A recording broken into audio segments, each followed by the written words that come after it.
The acrid smell of plasma burns and medicinal antiseptic filled the makeshift field hospital as Dr. Elias Reeves worked feverishly to stabilize the wounded soldier on his table. Alarms blared throughout the compound. The Zellerian forces had broken through the perimeter, and evacuation orders echoed through the comms. "Doc, we need to move now," Captain Torres shouted over the chaos. "Last transport leaves in 20 minutes and this position is getting overrun." Elias nodded while finishing a synthetic skin graft on Private Miller's shrapnel wounds. "Go ahead and start loading the critical patients. I'll finish here and catch up with the final group."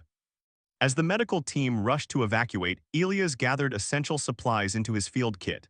17 years of military service had taught him to prioritize ruthlessly, what to save, what to leave behind, who could wait and who couldn't. The bitter calculus of battlefield medicine. The ground shuddered as another bombardment hit nearby. Through the viewport, Elias could see the purple-tinged atmosphere of Demios churning with smoke and weapons fire. This moon had been contested territory for 3 years now, ever since humans had discovered the rich deposits of quantum-stabilized hafnium beneath its surface, a material crucial for faster-than-light travel.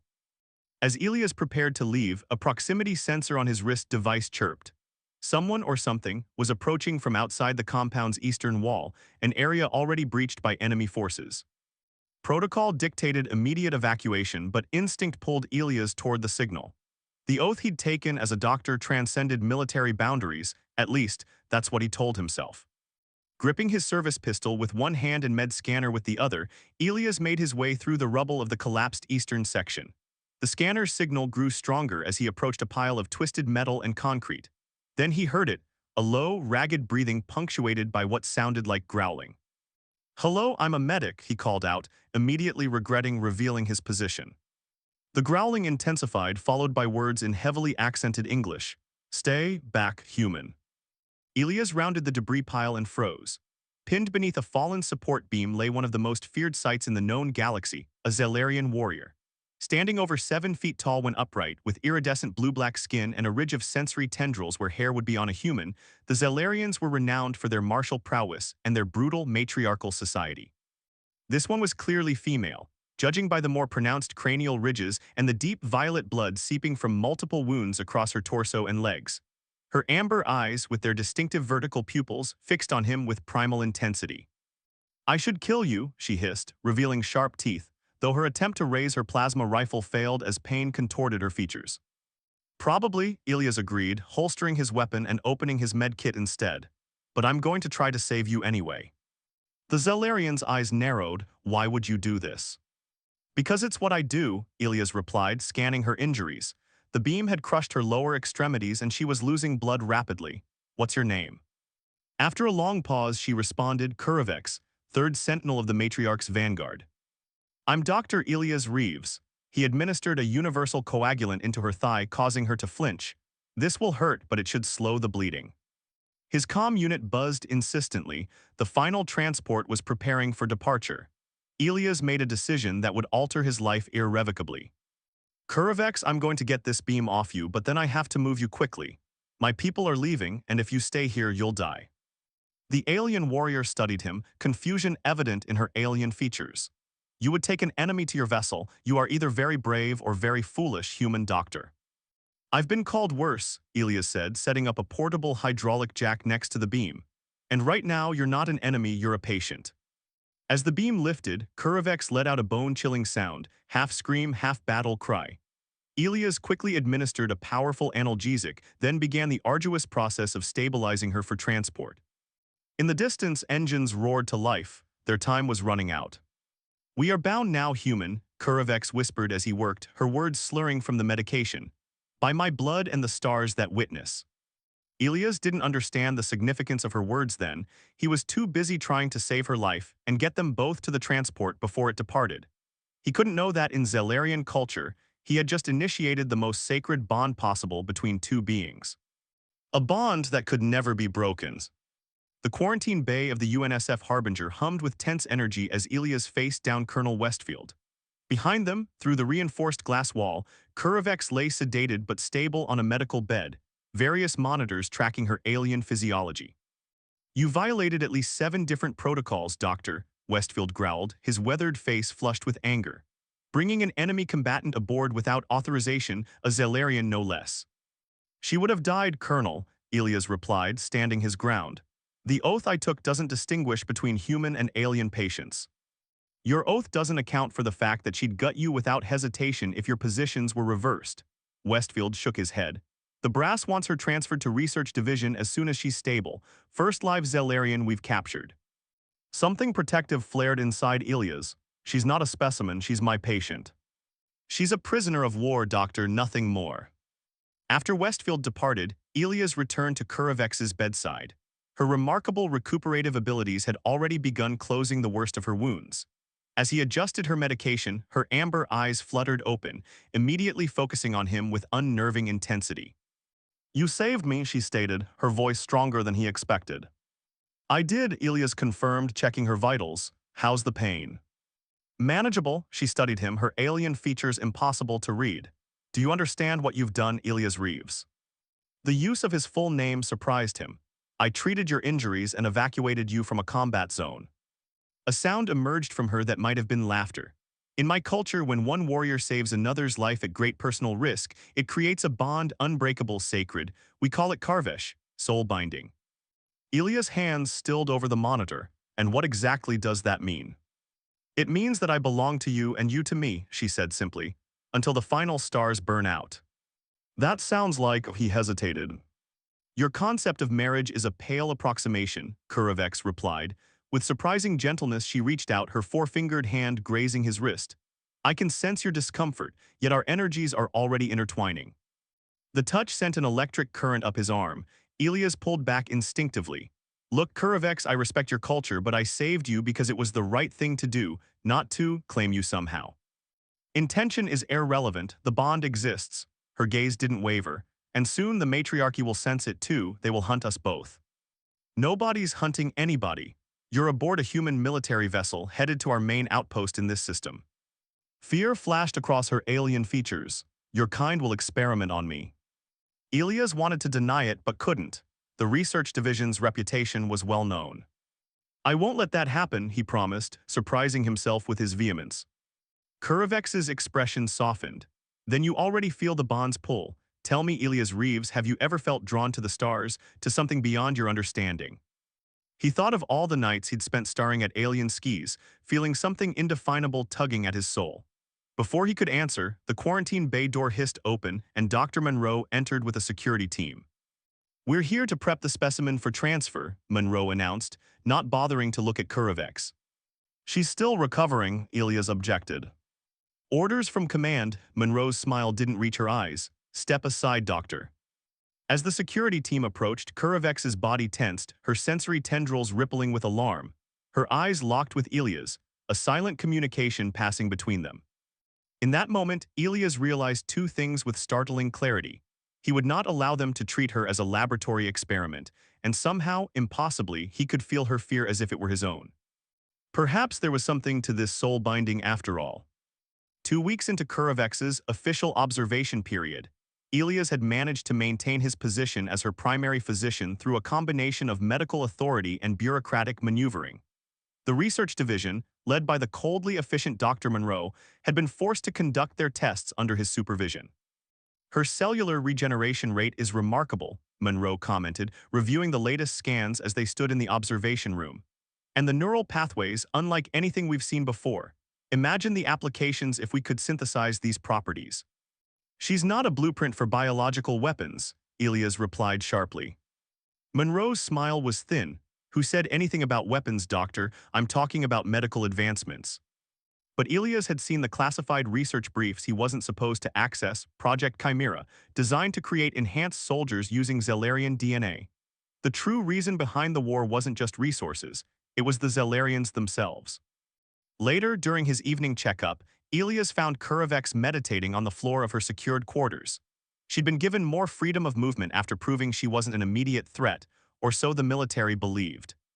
Your people are dissecting my genetic code, she said without opening her eyes. They seek to weaponize it. Elias didn't bother denying it. Their connection had grown stronger daily. She could sense his emotions just as he sometimes caught flashes of hers. Not all humans support this, he said, sitting across from her. Kurovex opened her eyes, studying him. But your leaders do, as do ours. This war serves those who profit from death. What aren't you telling me about your people? She uncurled to her full height, moving with liquid grace to stand before him. Even in standard-issue containment clothing, she exuded a primal power that made his pulse quicken. The matriarchy maintains control through conquest and fear, she said softly. I began to question this after witnessing too many senseless deaths. That is why I was on that battlefield alone. You were deserting, Ilias realized. Seeking truth, she corrected, stepping closer. And then you found me, soul-bound me, and changed everything. The air between them seemed to vibrate with unspoken tension. Ilias had tried to maintain professional distance, but their connection defied clinical boundaries. I can feel you, she whispered, her alien features now achingly familiar to him. Your desires, your confusion, your growing affection. This isn't possible, he murmured, even as he reached out to touch the ridge of sensory tendrils that framed her face. They quivered beneath his fingers and she inhaled sharply. That is intimate, she breathed. Their faces drew closer, the impossibility of their situation forgotten in the magnetic pull between them. His lips nearly touched hers when the facility's alarms blared to life. Security breach in Section 7, the automated system announced. All personnel to emergency stations. Ilia's comm unit buzzed with an encrypted message. Project Chimera greenlit. Zellarian subject for immediate vivisection. Final warning. Horror washed through him. We need to leave now. Kurovex nodded, instantly alert. You would betray your people for me. I'm not betraying anyone, Ilias said, entering the emergency override code to unlock her quarters. I'm preventing a war crime. As they slipped into the corridor, Kurovex took his hand, her alien fingers intertwining with his human ones. Where I go, you must follow, she said with solemn intensity. The bond will not permit separation now. Ilias nodded, commitment crystallizing within him. Together, then. Until the final stars burn out, she replied. The abandoned mining facility deep in Demio's northern highlands offered temporary sanctuary after their harrowing escape from the human outpost. 3 days of evading both human and Zellarian patrols had left them exhausted but alive. Ilias tended the solar generator, while Kurovex scanned the surrounding terrain from their vantage point. The twin suns of this system cast her silhouette in gold and crimson, highlighting the powerful contours of her alien form. No sign of pursuit, she reported, lowering the optical enhancer. But they will not abandon the hunt. I am too valuable to both sides. Ilias nodded grimly. During their flight, he'd learned more about the Zellarian biological adaptability that made her people so coveted by human military scientists. Their neural systems could interface with technology in ways humans could only dream of, while their regenerative abilities bordered on miraculous. There's something else on this moon, Ilias said, unpacking the data files he'd stolen during their escape. Something both our governments are hiding. The encrypted files had revealed references to an artifact of unknown origin buried beneath Demio's surface, potentially predating both human and Zellarian civilizations. The quantum-stabilized hafnium was never the primary objective, Kurovex confirmed, settling beside him with fluid grace. It was merely the cover story.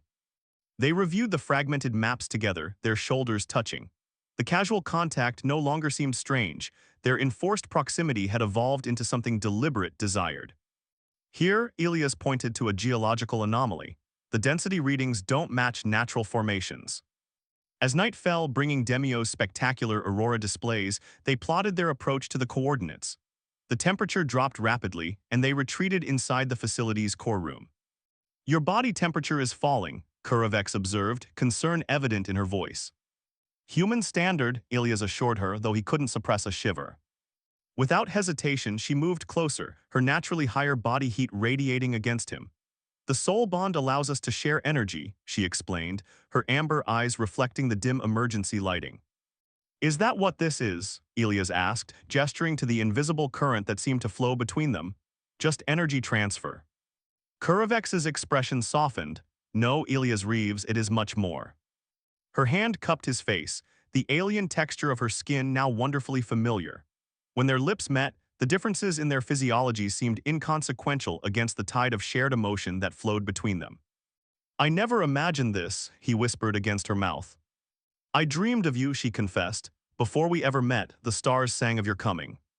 Their bodies entwined in the darkness, discovering compatible pleasure despite their differences.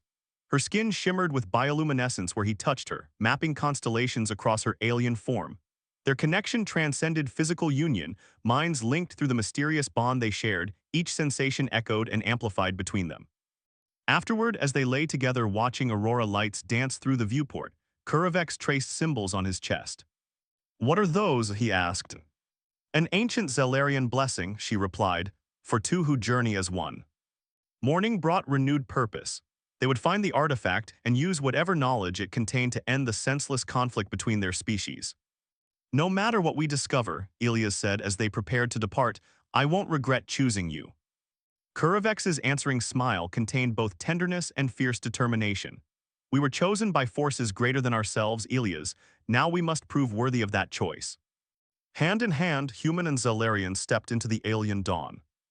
The massive chamber beneath Demio's surface hummed with energy that had waited millennia to be awakened.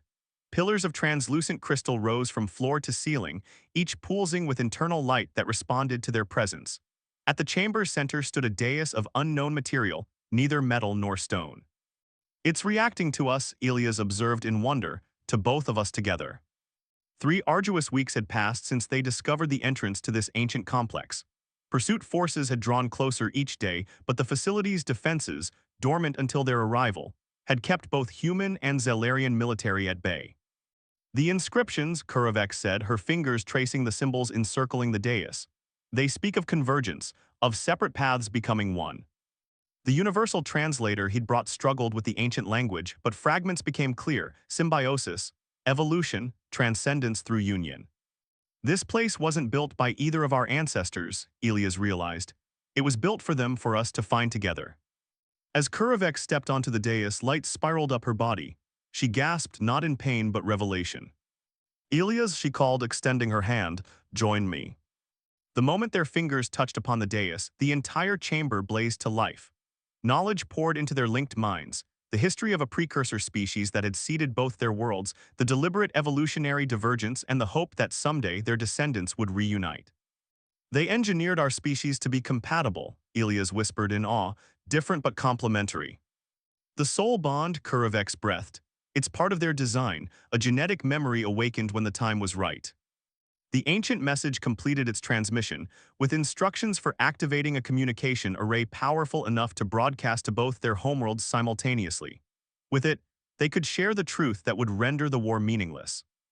Later, as negotiations between human and Zellarian leadership commenced in the neutral ground of the ancient chamber, Elias and Kurovex stood apart from the proceedings, their personal future as uncertain as the peace they had helped initiate. "They will study us," Kurovex said quietly, "the first successful human-Zellarian pairing." "Let them," Elias replied, taking her hand. "We've already proven what's possible." 3 months later, they stood on the observation deck of the newly established joint research station that orbited Demios. The former battleground now served as a symbol of cooperation between their species. Other human-Zellarian pairs had begun to emerge, drawn together by the same mysterious compatibility that had united them. "The matriarchy has named me ambassador to Earth," Kurovex announced, her formal robes highlighting the regal bearing she'd once tried to abandon. "Earth is beautiful," Elias promised, "though the gravity will take some adjustment." She turned to face him fully, her amber eyes holding the same intensity they had when he'd first found her wounded on the battlefield. "Will you come with me, not as my physician but as my soul-bound?" Elias smiled, reaching up to caress the sensory tendrils that now responded so readily to his touch. "I go where you go, remember, until the final stars burn out." "And beyond," she added, drawing him into an embrace that no longer felt alien at all. As Demios rotated below them, bathed in the light of twin suns, they stood as living proof that difference could become strength when hearts aligned across the stars. The bond between them, once mysterious and frightening, now felt like coming home, to a place neither had known existed until they found each other.